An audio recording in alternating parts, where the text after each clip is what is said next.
Good evening, and I am here to read you to sleep tonight, as promised. My name is Rissa Miller. If you don't know me, I am a writer and folklorist, and I wear a lot of hats and I do a lot of different things, but ultimately, I'm a storyteller. And tonight, I am going to read a short story that I wrote last year, and it is in the folk horror category. It is not a scream and run out of the theater kind of horror. It's definitely folksy. It's definitely based in real history, and it's set in the adorable town of Ellicott City, Maryland. So if you are familiar with Ellicott City, you might really enjoy this particular short story extra because there are places in it that you're going to recognize. So with no further ado, the book is A Grave Duet. It was an anthology published last year, and the story is Once in a Blue Moon. I'll read the first chunk of it tonight and come back tomorrow night, and I'll read you to sleep again. Here we go. The werewolf stood at least 10 feet tall. Aslan studied him as she sipped her blueberry oat milk latte. He wore a plaid shirt and jeans, with a red and gold knit scarf. His pointy yellow nails were crusted with dirt, probably from standing outside since September. He was one of several monsters displayed for Halloween. Instead of terror, though, it felt like a mishmash. Plastic skulls on wooden fence stakes circled the cafe patio. Oversized cauldrons mingled with mini vampire coffins. Above it all, the werewolf stood tallest. She reached out and wrapped her hand around his rubbery paw. "If only we could talk," she said softly, considering the grimy plastic in her slim fingers. Her nails were clean, no polish, but almost as long as his. She took another sip of her latte and sighed. Her break was over, and it was time to walk back up the hill to the museum. It was an unusually warm October in Ellicott City, Maryland, and though it was a weekday, guests crowded the tables at the popular outdoor coffee spot, gleefully pointing at the Halloween decor. The little town where she lived buzzed with fall excitement. It was only the third day of October, and they had just passed the first full moon. This year was special. There were two full moons in October, with the second, a blue moon, on Halloween night. Her drink was named after it, the Blue Moon Latte. Aslan walked with her head down, long layers of brown hair flouncing with her quick steps. Though she passed elaborate historic stone buildings and colorful shop windows, her mind was on the preparations she needed to make at the museum. A new exhibit was set to open in November. She had requested opening later for the holiday season, but in the end, it wasn't her call. Images of Ellicott past was turning into her own personal nightmare. The large collection of glass and metal plate photographs, along with early paper prints of the town's residents, needed particular care and handling during curation. Due to recent budget cuts, she only had her intern Devin to work with. As she walked up Main Street towards the museum, a shock of cool air cut through the autumn haze. Ghosts. The town was full of spirits, and she could sense them. She knew this wasn't related to Halloween and felt sure they were anticipating something else. They had been restless like this in 2018, just before the last flood, as if to warn residents. She clicked the weather app on her phone. Floods were a serious concern in her town, but she didn't see any storms in the forecast. "Oh, not that too," she said, hoping the ghost could hear her. As if to reply, a freezing blast whirled from a nearby porch, wrapping itself around her. Aslan's clothes and hair, caught in the wind, meant only for her. "Can you tell me?" she asked aloud.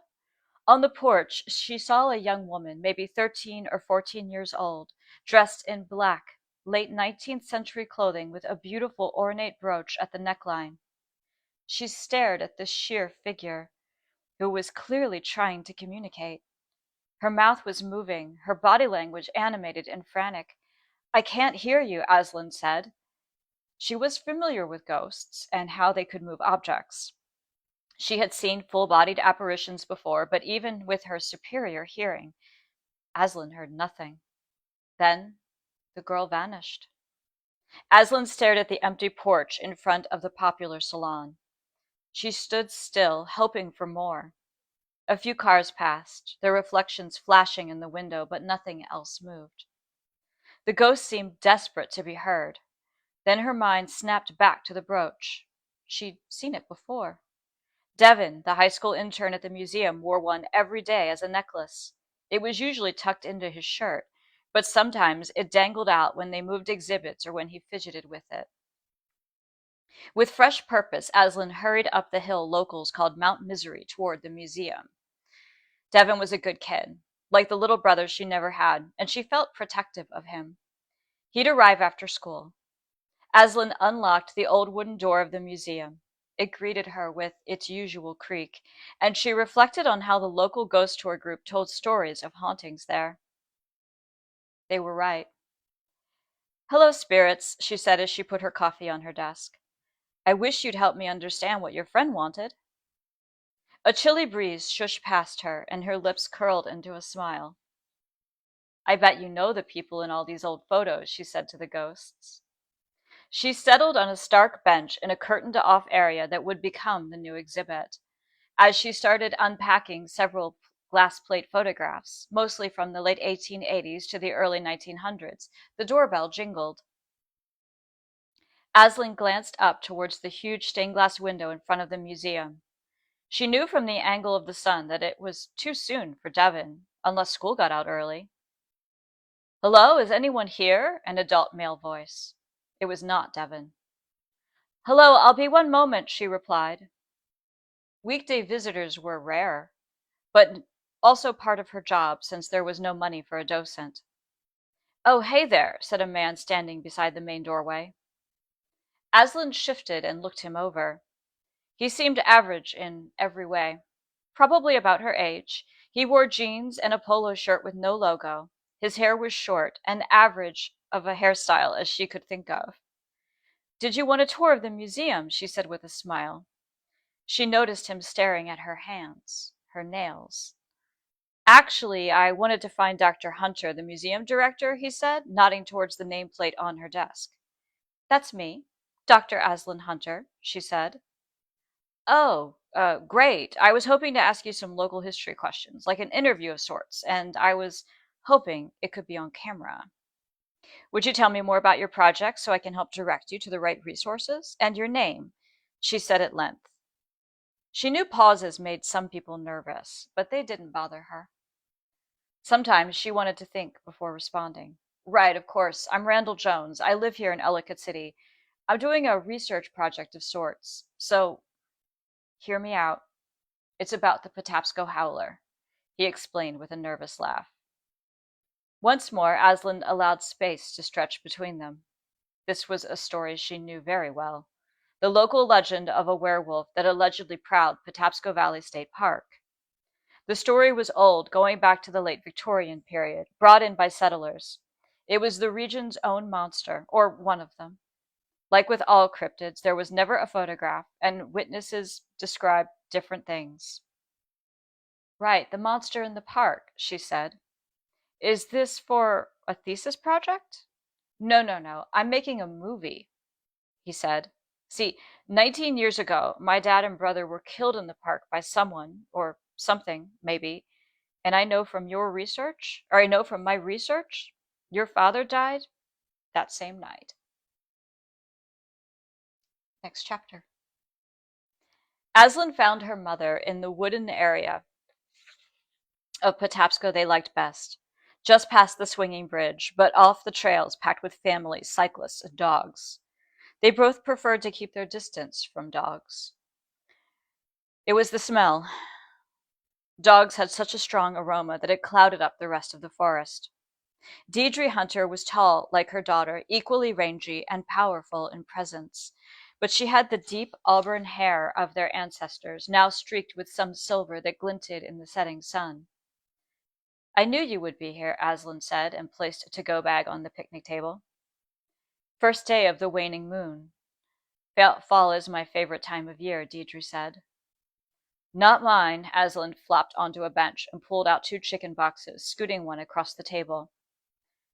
You never learn, Deidre turned to Aslan, her hazel eyes shot through with streaks of splendid gold. But you do know the best places for dinner. Bone in? Of course. From the Korean place on Route 40, Aslan replied, flipping open her chicken box. While her mom continued to gaze deep into the trees, Aslan sank her teeth into a grilled chicken leg. First, through the tangy, sticky seasoning on the skin, then the tender cooked flesh, and finally she crunched into the bone, breaking it easily with her teeth. The 2 women didn't speak. The forest itself gave them space. There was no rustling of any rabbit or squirrel.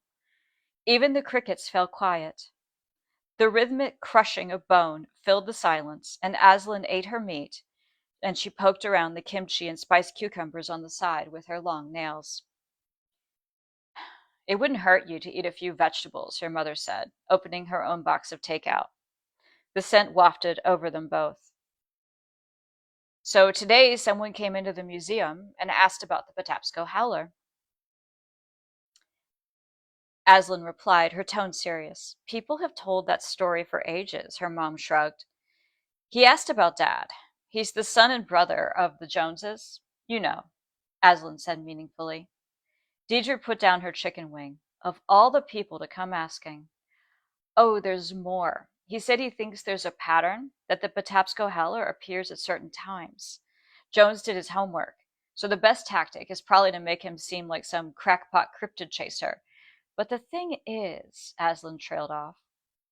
What? Her mom flashed onto her face with the stunning gold-shot eyes. We have a sow in Blue Moon this year, Mom. We have to leave. We have to go somewhere. It's too risky, Aslan replied, closing the lid on her Korean veggies without eating even one. Her mom flipped open the lid on the box. First, eat some vegetables. You need to take better care of yourself, Aslan. Next, go where? We've always been careful. Aslan considered how different the world had become in recent years. There were trail cameras throughout Patapsco Park. Every home had a Ring camera. Some had several. All people over the age of 12 had photo and video available with the flick of a finger on phones and tablets. And now Randall Jones was making a movie about the Patapsco Howler. He had theories and ideas that reeked of possibility. She had made it seem as though she was trying not to laugh in his face at the museum, and luckily, Devin arrived and created confusion by bringing in the idea of a Patapsco Howler game for the D&D crowd. Across the table, her mother cracked into bone with her razor-sharp teeth. She noticed her mom piled the kimchi and salad onto the chicken and ate them together. Maybe she would try that next time. There's always wolfsbane, her mother said quietly. I don't believe for a minute you'd do that, Aslan replied, thinking of the poisonous plant. But if you're worried, you can. Or you can leave, Deidre said. Can you keep an open mind, Mom? I really have a bad feeling about this. Her mother patted Aslan's hand and grumbled something that was supposed to comfort her, but it didn't. Aslan glanced around the darkening forest. More than a mile away, she heard people getting into their cars to go home. Somewhere, far off, she heard an owl preparing for its nightly hunt. Other predators steered clear when they were here, though. Beasts had intelligence. One predator knows when another outmatches them. Only the silliest of creatures, like Jones and his family, tried to cross paths with monsters greater than themselves. Next chapter. No one ever went into the museum basement. It was 2 levels down from the display floor and offices, and damp with a stale smell. She examined the walls, sturdy Ellicott City granite, a stone thousands of years old and mined right from the land she knew so well. She brushed her fingers across the uneven surface, its tiny flecks of mica and quartz shimmering in the light of her phone. This granite was legendary, and locals said it was a magnet to the supernatural. Once again, they were right. "This will do just fine," she murmured. She wondered if the ghosts still came down here. She didn't feel them around. The basement had flooded several times and was no longer considered suitable for storing artifacts, books, or even the museum's fake Christmas tree. Much had been destroyed in previous floods, which had plagued the town since the 1800s. And after the last one in 2018, every item worth saving had been stored elsewhere. She started She'd started like Devon at the museum, as a volunteer. But the best way to safeguard certain pieces of history was to be the one in control of it. She didn't want to erase anything, and she loved telling the town's stories. But just certain things had to be obscured. The Patapsco Howler had picked up traction lately, as cryptids in general became more popular.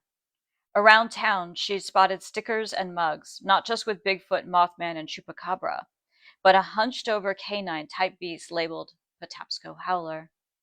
Sometimes it had fierce teeth, drool, and red eyes. Other renditions showed it as docile, hugging a pink heart. Neither was correct. She clicked off her phone light and went up the first flight of stairs. The door to the basement was old. Too old. She was going to have to make an adjustment if her plans would work. "Aslan?" Devon's voice drifted down the steps. "Yes," she replied, deciding she would have to come back to her renovation project when he wasn't there. Footsteps clunked on the steps. "Oh, you're here. Were you in the basement? I heard it's haunted," Devon said, the slightest tremble of fear in his voice. He seemed so sincere. She could see the outline of the necklace pendant under his shirt, but she wasn't sure he would know its connection to the ghost. He was terrified of ghosts for some reason. His blue eyes shifted to the door as he brushed his shaggy curls from his face and fidgeted with his D20 dice-themed hoodie strings. "Who told you that, Devon?" she replied with a tilted grin. "The man in town with the white hair? The one who gives the ghost tours," he said, his eyes skimming behind her. "So the basement's water damaged and unsafe," she said firmly. "Did you have a question?" As if his gears were grinding, Devon paused a moment, his brows furrowed. "Oh, yeah, there are people upstairs." Aslan pushed past him and hurried up the steps. When she turned from the staircase onto the main floor, Aslan had to force her smile. Randall Jones was back. And he had another man with him, holding a chunky camera on a tripod, headphones dangling around his neck. "Aslan, so good to see you again," Jones said. "Dr. Hunter," she corrected him. An uncomfortable feeling set into her stomach. He was a patron, a guest, and she would be professional, but Aslan felt the urge to shove him right out the door and lock it behind him. "Right, sorry. We just finished another interview in town, and I'm hoping now would be a good time to ask you a few questions," he said. "It's not a good time, but if you email me the questions, I will let you know if I'm able to help, and then we could submit the paperwork for the board to give permission to film in the museum," she replied curtly. The cameraman shrugged and started to browse the display in the museum about prohibition and the town's bootleggers. Jones wore a disappointed expression. "Dr. Hunter," Jones said in a whisper, "I pay him by the day. If we come back another time, I have to pay more. Then you should have had the professionalism to set up a time in accordance with the museum's policies. You're welcome to look through the museum as a guest, however, and Devon can help you with questions," Aslan said, waving the young man over. "But I'm on deadline right now with a new exhibit of actual history." Behind them, she heard the cameraman laugh under his breath. Devon's eyes were wide, and he was fidgeting with the pendant as he sometimes did. "Yeah, if you have questions," Devon choked out, clearly nervous to act as docent. "Yeah, I'm going to look around a minute," the cameraman said. "I didn't even know this place was up here." Aslan promptly turned from Jones and entered the curtained area where her display of vintage photography was in progress. She felt heat in her cheeks, angry he would dare show up at the museum, her museum, without permission to film and expect her to what? Just roll over? As she listened to them walk around the museum with Devon, she felt one of the ghosts appear next to her, the chill of its presence cooling her anger. There was a shimmer of light There was a shimmer of light next to one of the photos she had placed in a case, drawing her attention towards it. She picked up the old plate glass photo. It was the ghost that she had seen on the porch. Betsy Tyson was printed on the tag. And that is it for tonight. We have reached the marker, and I will get this posted, and you can listen to it anytime, really. But I will read you to sleep again tomorrow with the next section of Once in a Blue Moon. I hope this is fun for you. It's certainly fun for me. I've always loved reading someone to sleep and being read to sleep. So I'll see you again tomorrow evening, sometime around 9. Thank you so much. Good night. Sweet dreams.